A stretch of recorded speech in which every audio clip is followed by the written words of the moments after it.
Hey there, Disc Disciples. Welcome back to OTB TV and our continuing coverage of the Disc Golf Pro Tour 2022. We're at the Texas State Disc Golf Championships, and we're at the Thorn, which is a hybrid course incorporating a few elements of different courses here at Lindsay Park.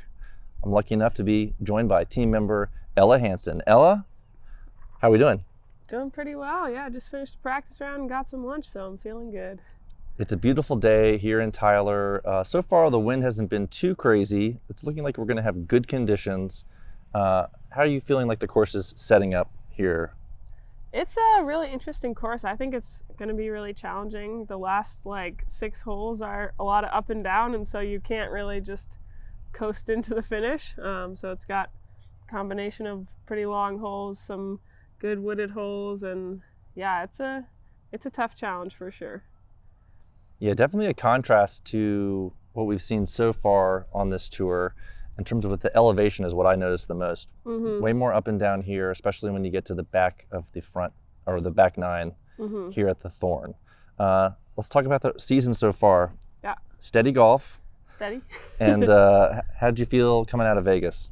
I was feeling good. I think it took me a couple rounds to sort of start to feel comfortable and, get my putting under me and just get back in the swing of being on tour. What are you liking in your bag so far? Oh man. Well, you gave me a Lux Link that I actually have been throwing a lot. It's really a nice disc for upshots, little hyzer flips, and throwing a lot of DD3s out here, mostly on the long holes. DD3s and origins, a lot of origins and FDs on the not shorter holes, but the more wooded holes. Yeah, so shaping some lines with the origin once you go back here into the woods. A lot of opportunities, because you have the power, you can be able to really use your mids on some of these technical holes here at the Thorn. How many birdies do you see out there? I think pretty much every hole is birdieable besides maybe 1 or 2. I think there's a couple of long par 4s that are tough but gettable. Hole 1 is birdieable, but it's gonna be really tough. That one's such a roll of the dice. Pyramid green, all totally exposed. The wind, I feel like, could shift at any moment on that hole. Yeah, and the pyramid green is a more taller pyramid than I've seen anywhere, plus with an elevated basket. So a good shot is going to get you to the base and you're still staring at a 25 footer with probably 10 to 15 feet of elevation. It's a tough one. It's definitely not easy any way you slice it.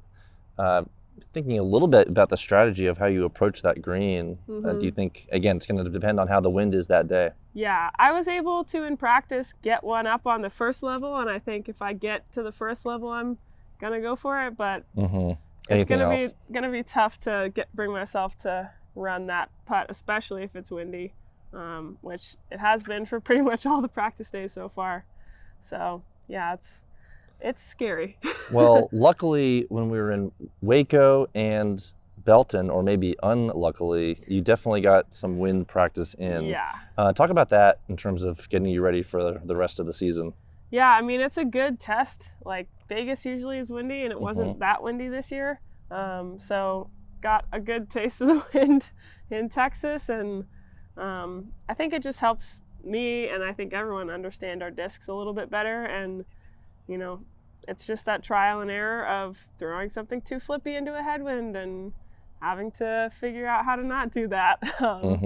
And yeah, I think with my background, especially coming from Ultimate, I feel like I have a pretty good sense of how to play in the wind, but it also is, something, if you play a bunch of rounds not in the wind and then you got to get back out there in wind, it definitely requires some extra mental focus to figure out what you're going to do.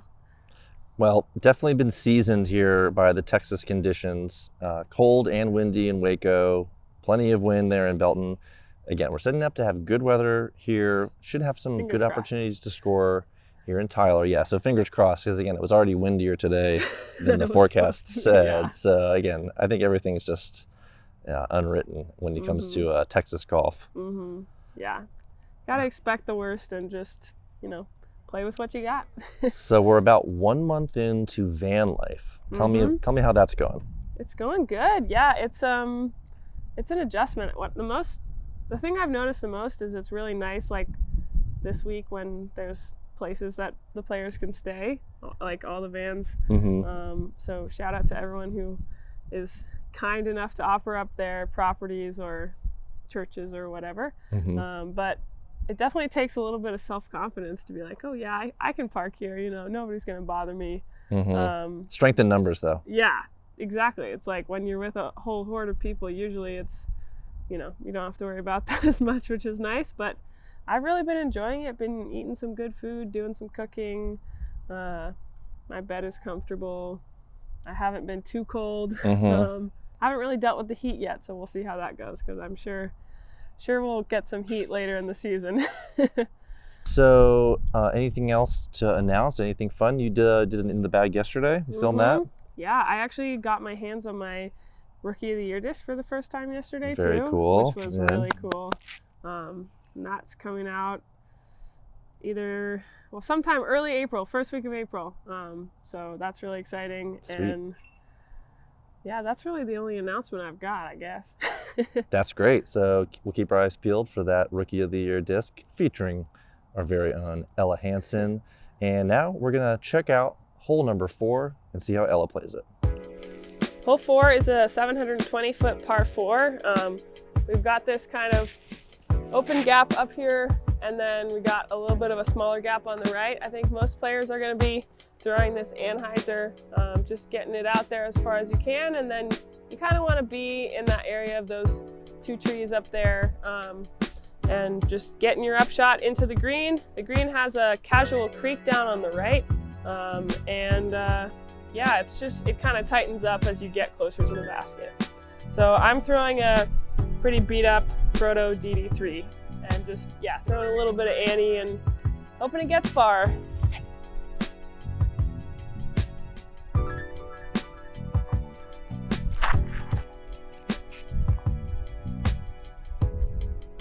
A little bit low, but I think it's gonna work.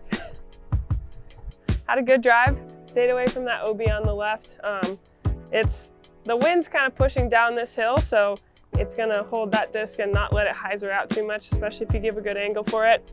I prefer that over the hyzer on this hole. And then I just got about probably a little more than 300-foot approach here. I'm gonna throw an MD1 and just try to slide it up to the basket.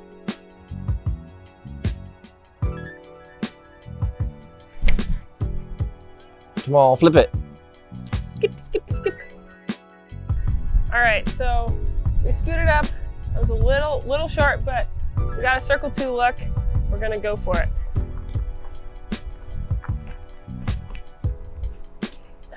Woo! Pretty good.